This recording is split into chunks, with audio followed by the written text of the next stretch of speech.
Good morning, student. Welcome again in our class. Last week we saw about Indian Constitution.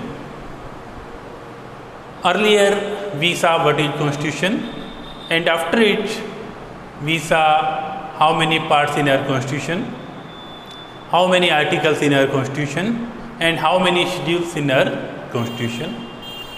सबसे पहले हमने संविधान का परिचय देखा था। उसके बाद हमने संविधान के जो पार्ट्स हैं उसमें हमने देखा कि there are 22 parts and there are 395 articles and there are 12 schedules in our constitution. हमारे संविधान में 22 भाग हैं, 395 आर्टिकल हैं और 12 अनुसूची। और इससे पूर्व हमने जो संविधान के 13 पार्ट हैं, 13 भाग हैं, उनके बारे में देख लिया था। जो पहला भाग है वो है भारतीय संघ एवं राज्य क्षेत्र, इंडियन यूनियन एंड स्टेट्स। जो सेकंड पार्ट है उसमें है इंडियन सिटीजनशिप, भारतीय नागरिकता। थर्ड पार्ट में हमने देखा था फंडामेंटल राइट्स। फोर्थ पार्ट में हमने देखा state directive principles. Fifth part में हमने देखा यूनियन गवर्नमेंट। सिक्स्थ पार्ट में हमने देखा था state government and in seventh part it was deleted, ये डिलीट किया गया है। और जो 8वां भाग है वो जो हमारी यूनियन टेरिटरीज हैं, केंद्र शासित प्रदेश हैं, उससे रिलेटेड है। 9वां भाग है वो पहले डिलीटेड था, एम्प्टी था, तो उसमें 1993 में पंचायतों के बारे में उल्लेख किया गया और 9th के में नगर पालिकाओं का उल्लेख किया गया। और 10वें भाग में है अनुसूचित और जनजाति क्षेत्र। 11वीं और 12वें भाग में है सेंटर स्टेट रिलेशनशिप, केंद्र और राज्य के बीच में जो विधायी संबंध हैं, प्रशासनिक संबंध हैं, वित्तीय संबंध हैं, उनके बारे में हमने देखा था। और 13वें भाग में हमने देखा कि भारत के राज्यों के बीच में जो व्यापार है, जो वाणिज्य है, ट्रेड एंड कॉमर्स है, उसके बारे में डिटेल से उल्लेख किया गया है। यहाँ तक हम पहले देख चुके थे। आज जो हम नेक्स्ट पार्ट हैं उनके बारे में बात कर रहे हैं। In 14th part, we are seeing there are 2 chapter. यहाँ पे आगे 2 अध्याय हैं। इसमें जो टोटल आर्टिकल हैं 308 से लेके 323 तक। पहले चैप्टर में लिखा गया है सेवाएं, सर्विसेज। जो हमारे देश में जितनी भी प्रकार की सेवाएं हैं उनका उल्लेख इसमें किया गया है।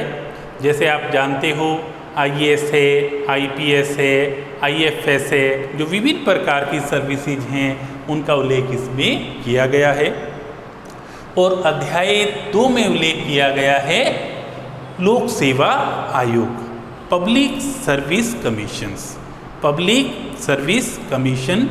और हमारे देश में जितने भी राज्य हैं सभी राज्यों में अपनी अपनी एक लोक सेवा आयोग है और इनके बारे में उल्लेख किया गया है आर्टिकल 315 से 323 तक। जैसे अगर राजस्थान की लोक सेवा आयोग है तो उसको कहा जाता है राजस्थान लोक सेवा आयोग, RPSC। अगर पंजाब की लोक सेवा आयोग है तो उसको कहा जाता है PPSC, Punjab public service commission. अगर हरियाणा की लोक सेवा आयोग है तो उसको कहा जाता है HPSC, Haryana public service commission. तो प्रत्येक राज्य में एक PSC होती है, एक लोक सेवा आयोग होती है, जो कि स्टेट में जितनी भी रिक्रूटमेंट हैं, जितनी भी भर्तियां हैं, सरकारी भर्तियां, वो सारी की सारी किसके द्वारा होती हैं? लोक सेवा आयोग PSC के द्वारा होती हैं, जिनके आर्टिकल हैं 315 से लेके 323। उसके बाद एक इसमें नया पार्ट ऐड किया गया था, वो है 14th के, और जो 14th के है उसमें जो आर्टिकल है वो आर्टिकल है 323 के और खे। इसमें उल्लेख किया गया है प्रशासनिक अधिकरण का। इसमें किसका उल्लेख किया गया है? प्रशासनिक अधिकरण का उल्लेख किया गया है। एडमिनिस्ट्रेटिव ट्रिब्यूनल्स का उल्लेख किसमें किया गया है? इस पार्ट में किया गया है।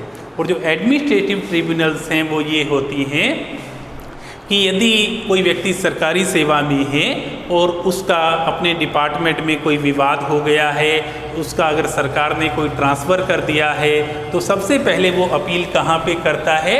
प्रशासनिक अधिकरण में, एडमिनिस्ट्रेटिव ट्रिब्यूनल में वो अपील करता है और वो बताता है राज्य को, वो बताता है सरकार को कि मेरे साथ जो भी हुआ है वो सही नहीं हुआ। उसके बाद जो पार्ट 15 है वो है आर्टिकल 324 से लेके 329 तक। इसमें उल्लेख किया गया है निर्वाचन एवं निर्वाचन आयोग, इलेक्शन एंड इलेक्शन कमीशन। देखिए, आपको पता है हमारे देश में लोकतंत्र है। हमारे देश में क्या है? लोकतंत्र है। There is democratic system in India, and where there is democratic system, जहाँ पे लोकतांत्रिक व्यवस्था होती है वहाँ पे क्या होते हैं? इलेक्शन होते हैं, चुनाव होते हैं। और जो ये चुनाव हैं वो किसके द्वारा संचालित होते हैं?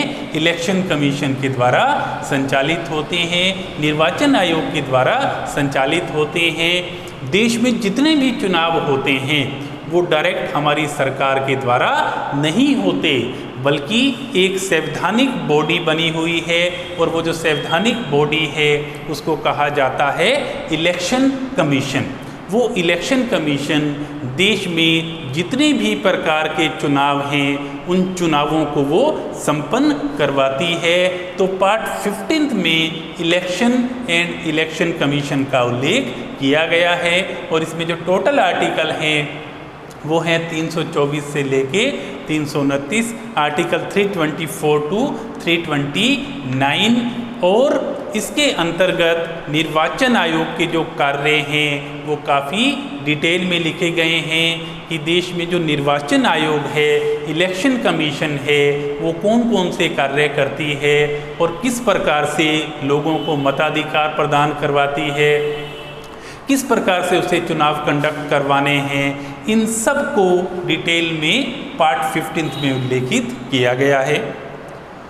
उसके बाद है पार्ट 16, पार्ट 16। और जो पार्ट 16 है उसमें आर्टिकल हैं 330 से लेके 342, 330 टू 342। इसमें कुछ वर्गों के संबंध में विशेष उपबंधों का उल्लेख किया गया है। Special provisions for some classes, कुछ वर्गों के लिए विशेष उपबंधों का उल्लेख किसमें किया गया है? आर्टिकल पार्ट 16 में आर्टिकल 330 से लेके 342 में किया गया है। जैसे जब हमारा देश आज़ाद हुआ तो उस समय दो पिछड़े हुए वर्ग माने जाते थे, अनुसूचित जाति SC और अनुसूचित जनजाति ST। तो इनके लिए जो स्पेशल प्रोविजंस हैं, जो रिजर्वेशन की व्यवस्था की गई है, जो इनके लिए लोकसभा में आरक्षण की बात की गई है, राज्यसभा में आरक्षण की बात की गई है, कुछ अन्य स्थानों पे भी जो अलग प्रकार से इनके लिए कुछ स्पेशल प्रोविजंस किए गए हैं, विशेष प्रोविजन किए गए हैं, वो सारे के सारे पार्ट 16 में आर्टिकल 330 से लेके 342 में इनका उल्लेख किया गया है। तो इस तरह से पार्ट 14, 15 और 16 ये तीन पार्ट हमने काफ़ी डिटेल में देखे, जिसमें पार्ट 14 में क्या है? सर्विसेज और लोक सेवा आयोग। पार्ट 15 में क्या है? Election and election commission. और पार्ट 16 में क्या है? कुछ वर्गों के संबंध में विशेष उपबंध किए गए हैं, स्पेशल प्रोविजंस किए गए हैं। जो आगे के पार्ट हैं वो कल हम नेक्स्ट क्लास में देखेंगे। Till then enjoy your days, enjoy your holidays, and also help your parents and stay cool and calm with your family in your home. Thank you so much.